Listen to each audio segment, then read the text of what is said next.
Saat aku masuk ke perguruan tinggi seni, aku nggak tahu kejutan apa saja yang akan aku alami. Atau bagaimana hal itu akan menjungkir-balikan seluruh kehidupanku selama bertahun-tahun yang akan datang.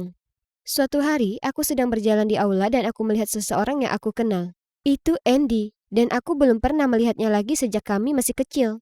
Aku sangat senang melihatnya, sehingga aku langsung berlari ke arahnya untuk menyapa. Pada awalnya, aku nggak berpikir dia mengenaliku, karena dia cuma menatapku dengan tatapan dingin di matanya. Aku merasa sangat kecewa. Aku sangat menyukainya saat kami masih kecil. Dan melihatnya berdiri di sana setelah bertahun-tahun membuatku jatuh cinta padanya sekali lagi. Satu hal tentang Andy adalah dia sangat ganteng, tapi dia memiliki sisi yang dingin dan gelap dalam dirinya. Dan terkadang dia bisa sangat pendiam. Itu mungkin karena ketika dia masih kecil, ayahnya gak ada di sisinya. Ayahnya berselingkuh dengan ibunya dan kemudian pergi sebelum dia lahir. Jadi, dia sangat membenci ayahnya. Saat dia berumur 10 tahun, dia dan ibunya pindah. Dan aku nggak pernah melihatnya sejak sampai saat itu di lorong. Semester itu kami mengadakan kelas menggambar kehidupan, dan Andy juga ada di sana. Rasanya seperti takdir, dan aku memutuskan bahwa ini saat yang tepat untuk mencoba mengobrol dengannya dan mungkin mengajaknya kencan. Sahabatku Beth juga ada di kelas, jadi dia menawarkan untuk membantuku. Biasanya di kelas menggambar kehidupan, modelnya adalah orang-orang tua yang keriput. Dan mereka masuk dan berpose telanjang untuk kita, dan itu bisa sangat canggung. Nah, seperti itulah beberapa kelas pertama. Tapi, suatu hari, model baru bernama Trey datang. Aku terkesima. Dia model beneran. Dia punya six pack dan sangat ganteng. Aku nggak bisa berhenti memandangnya. Dia seperti dewa Yunani yang baru saja jatuh dari surga. Setelah kelas pertama dengan Trey sebagai model kami para cewek benar-benar berdoa agar dia menjadi model kami setiap saat. Dia jadi berita hangat minggu ini dan semua orang merayunya. Kami bahkan membelikannya makanan ringan dan minuman karena jujur saja, model menggambar kehidupan ini nggak dibayar banyak. Jadi dia pasti cukup putus asa sampai mengambil pekerjaan seperti ini. Meskipun aku menyukai Andy, aku tetap ikut merayu Trey karena itu menyenangkan. Dan aku bisa melihat itu mengganggu Andy yang diam-diam membuatku bahagia. Aku ingin dia cemburu. Tapi kemudian suatu hari aku memperhatikan cara Beth memandang Trey. Dan aku menyadari dia benar-benar menyukainya seperti aku menyukai Andy. Jadi aku berhenti merayunya dan menawarkan untuk menjadi Cupid untuk membantu Beth mendapatkan Trey. Beth terus-menerus membelikan hadiah dan menulis surat untuk Trey. Tapi dia terlalu malu untuk memberikannya, jadi aku selalu melakukannya untuknya. Suatu hari setelah kelas usai, aku mengejar Trey, tapi dia terlalu cepat. Aku harus berlari sampai ke tempat parkir, tapi aku masih nggak bisa menyusulnya. Sebaliknya, aku bisa melihatnya naik ke mobil sport mewah dan pergi. Aku agak merasa kasihan padanya. Mungkin dia juga bekerja sebagai sopir untuk orang kaya. Tapi tepat setelah aku memikirkan hal itu, dia melewatiku, menurunkan kaca jendela dan bertanya apa aku perlu tumpangan. Aku sangat kaget sampai nggak bisa berkata apa-apa.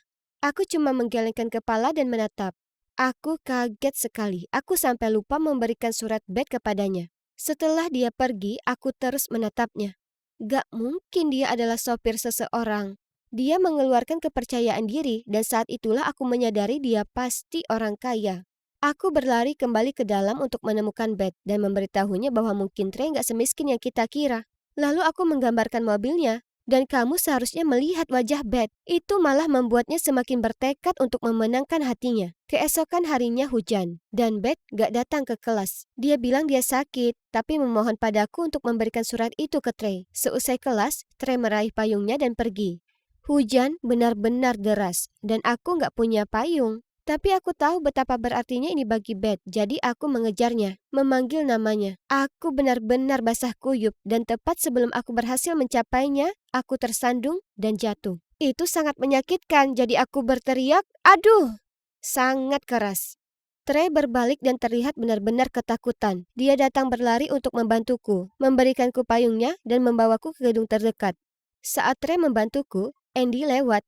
Dia berhenti dan menatap kami berdua, lalu terus berjalan. Bagaimana jika dia salah mengerti apa yang sedang terjadi? Setelah itu, Trey mengantarku pulang, dan aku memberinya surat dari Beth. Lain kali Trey datang menjadi model, dia tetap tinggal setelah kelas dan bertanya apa aku perlu tumpangan lagi. Kemudian dia bertanya bagaimana keadaan kakiku. Itu sangat canggung. karena Beth berdiri tepat di sebelahku. Dan aku mulai berpikir mungkin Trey suka padaku. Tiba-tiba, Andy muncul di belakang kami dan berkata kepada Trey, "Sudahlah, apa kau di sini cuma untuk menertawakanku?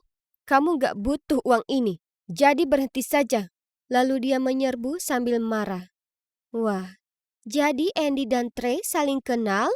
Setelah kejadian aneh itu, menjadi sangat jelas kalau Trey menyukaiku. Di kelas dia selalu memposisikan dirinya di depanku, dan dia bahkan mengedipkan mata padaku saat aku sedang menggambarnya. Semester hampir berakhir, jadi suatu hari aku bilang kepada Beth, kita harus beritahu perasaan kita ke orang yang kita sukai. Gimana jika kita nggak melihat mereka lagi? Sekarang atau tidak sama sekali. Jadi pada hari kelas menggambar kehidupan terakhir kami saling mendoakan kami berdua berhasil. Aku ke kamar mandi untuk memeriksa rambutku, dan kemudian aku pergi mencari Andy. Tapi aku nggak bisa melihatnya dimanapun. Aku sedang berlarian mencarinya ketika aku bertemu dengan Beth.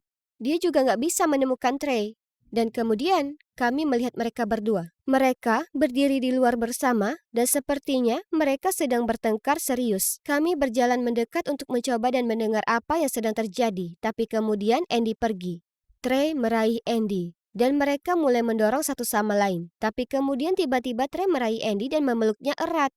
Beth dan aku saling memandang dan bahkan gak berkata apa-apa. Kami berdua tahu apa yang dipikirkan satu sama lain. Kami telah mengejar dua pria gay.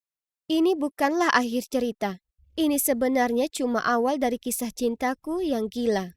Nantikan bagian selanjutnya di mana aku cerita ke kalian tentang apa yang terjadi selanjutnya.